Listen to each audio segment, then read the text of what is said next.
G'day guys and welcome back to another review, and tonight Geelong had the Western Bulldogs and one of the games of the season. It was an absolute corker. It was Geelong winning in the end by 11 points after a massive start by the Dogs. They got out to a 36-point lead and the Cats did not lie down, and super wrapped. I reckon in games and years gone past, I don't think it's a game Geelong come back and win, especially when you get a young side, with really good ball movement and ball users up that far, and normally they have that confidence. But we just willed ourselves, and we got the result. It was one of the toughest performances I've seen from the Cats, and I was absolutely stoked, and I'm beaming at the moment. This is a crazy win, a crazy result. Let's have a look at how it all went here. Dogs kicked the first 6 goals. Geelong were dead, buried in the water. When it got to 39-3, I thought it's going to take something special from here. We're not going to lie down and we're going to come back, but it's just a matter of if we can get over the line, which was always going to be a massive ask. But what a story, what a win.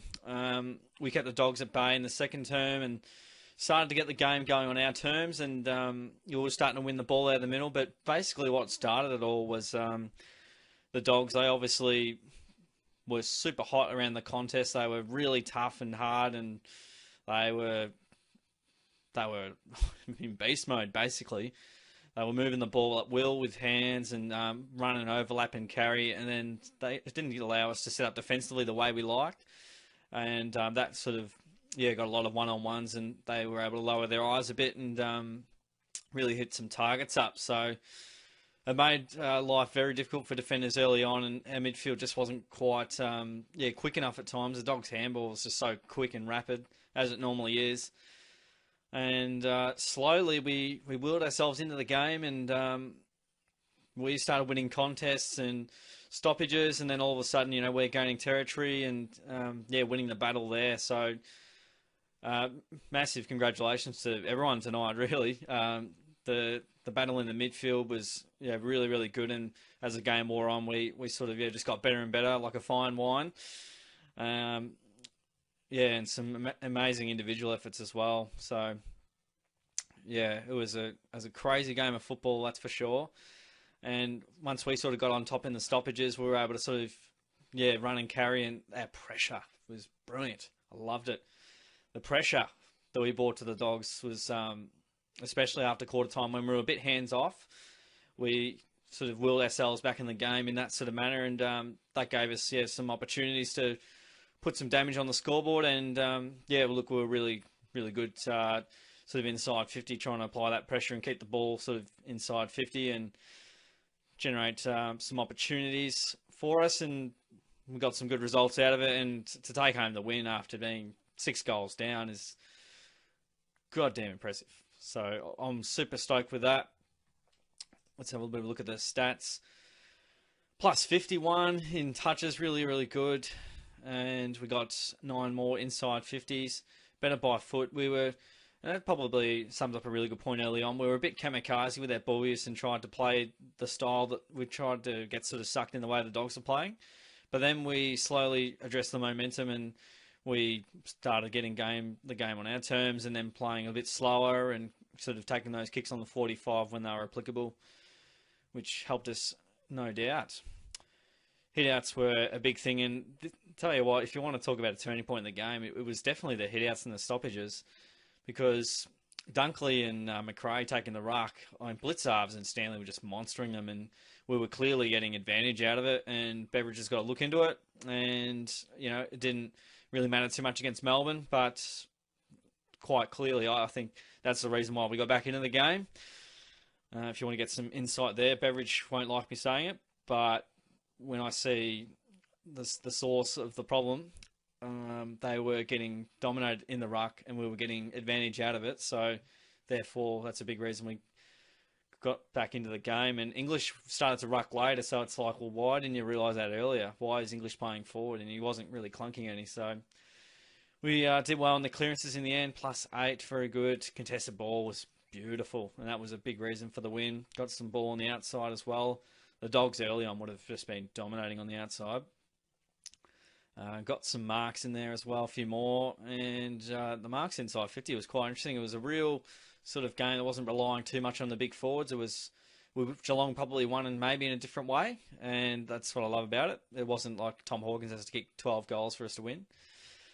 And we came home with the chocolates. We had our opportunities, and yeah, there were times where we probably missed a few that we should have kicked and made a bit of a meal of some opportunities sort of around that 50-metre mark. But what I loved is there was some big moments and big one-on-ones. Luke Dalhouse had a moment, he had 3 guys on him, and he won it. He tapped the ball out to Tui, and then that went to Hawkins through for a goal. So Cats had a bit of run and carry there as well. Tackles. How are we looking there? Dogs got 3 more, and we got 50 more touches. So that's a pretty good look at it there. My golly, what a game, guys! I am absolutely stoked. This is an absolute cracking comeback. Lockie Hunter, he had quite a game. So let's go through the votes, ladies and gentlemen. I am going to give 3 to Patrick Dangerfield. He obviously got the 32 touches, 5 marks, a couple of tackles in there, and also 6 clearances and a direct goal assist as well. He obviously butchered a little bit, but he also delivered it on a platter at times. Also, he just wheeled himself over the line. He was not taking no for an answer tonight, and he says, "No, sir, we're not losing this." And yeah, he was absolutely sensational. Just love the way he went about it all night. And yeah, he's kicking a bit of straight at times, but a massive reason why we won. So well done, Patrick, for the 3. 2 to Tom Stewart. He's on my radar right there. He got the 22 possessions. Pretty good for a defender, and 9 marks. So he was resolute down back, and he was invaluable in, he got 3 clearances. That's crazy. Getting involved in the midfield there. He was a big sort of initiator of half back and really got that ball movement going along nicely for us and attacking forays as well. So he was really good. Guthrie gets a vote for mine. He's probably been a bit stiff of late, but Guthrie, he got 21 and 5 tackles, 4 clearances, sort of nullified the Dogs midfield. He plays that sort of defensive style, and yeah, look, he was pretty handy at times tonight. Had a couple of little moments that he'd like again, but he played his role really well, and he's probably deserved votes over the last few weeks, but there's been some pretty good players to pick from. So Guthrie has been very good, and let's go through the rest. Well, funnily enough, that was the top 3. Mitch Duncan got a goal, which was very critical at the end. 18 disposals. He was handy. He probably wasn't his cleanest night of all time, but gee, that goal was beautiful, and glad that one went through. So that was crucial. Tomahawk kicked 2 tonight. He'll be stoked with that, and again plays a pivotal role, sort of that key forward target for us. Stanley seemed to chime in for a goal a fair bit. He got a bit of the ball, and he was grabbing out of the ruck really well. So he played a good game. Stanley Henderson was okay. He was pretty solid down back. Probably that contest with Norton late was a little bit of a blur on the night, but he was pretty solid. I thought Henry's game was really good, actually. He stopped English marking about 20, I suppose, inside 50 kicks that went to him. Henry was really, really good, so he was right up there as well. Menegol was touched quieter, but he's still pretty solid around the ground. Parfitt was handy, that's for sure. He got a few tackles in there and involved in a few handy chains as well. Myers kicked a couple, and I think he kicked their first 2. So again, he was really pivotal. Blitzarv's got 26 headouts, Stanley 19 as well. Blitzarv's was invaluable in the ruck and sort of just wherever he roamed around. He was pretty good over the course of the night. Stephen was all right with 15. He sort of he got involved as the game sort of went on and gave it a go. Buse, I really liked the way he went about it. He was running and dashing off half back. He was spoiling. He was doing it all. Dalhouse, brilliant 1-on-1 or 3-on-1 contest, and Bernard had a beautiful goal. So he's sort of mid-work between sort of mid-half forward was really good. And Kolodjasny doesn't kick it very well, but again, I'm sure there would have been 7 or 8 times he would have spoiled it out of bounds. O'Connor chimed in with a goal. He doesn't kick too many goals, so he would have been absolutely wrapped with that and did well on the night to run and carry. Zach Tui, one of the bravest games I've seen from a player.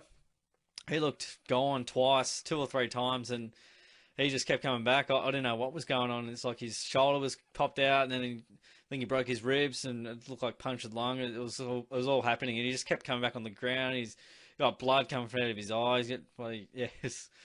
it was one of the most toughest, yeah, games to sort of play. Close, kicked a point, but handy up forward, sort of that pressure guy. He got a few tackles in there, and he'll be better for the run, but did okay.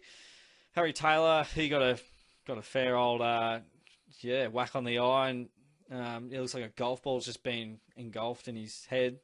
But yeah, Harry was handy in the midfield at times. He just sort of chimed in there a bit as well. So, and you see for the Dogs there, probably a few guys, three of those guys up forward, maybe even Vandermeer obviously went off early, and I think Wood did as well, so with an injury. But Dixon, Bruce, and Wallace didn't get much out of those guys, just two behind. So that probably sums it up really. But credit to Geelong's defence and midfield for getting back and helping out. Whoa, deep breath. That was a tough game. It was a stressful game. When we got to 36 down, I'm like, my goodness gracious, man, this is going to be tough to win. But credit to the Cats, well done, and a much-deserved bye. So the Cats have got the bye next week, but looking on the week after, I can't even talk at the moment. The Cats have the Bombers. What a game this will be. See how the Bombers go next week, but a great win against the Hawks. Geelong off a bye isn't great, so I could be leaning towards Essendon here.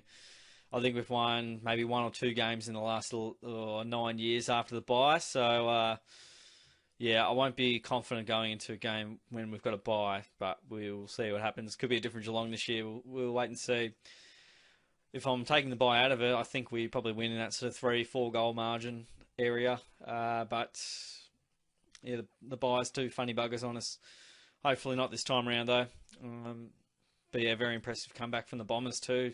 Cats and the Bombers coming back from the clouds and recording some really good wins. So it was the Cats tonight by 11 points, guys. I hope you enjoyed the game. Hope you enjoyed the review. And thanks for coming along once again. And subscribe away, like the video, tap the bell if you want to hear as soon as the video comes out. That'll come straight to your feed. So thanks again, guys, for supporting me. Got to 1,000 subs as well, so it's all happening here. Thanks again, guys, for sticking around. I'll catch you on the next video.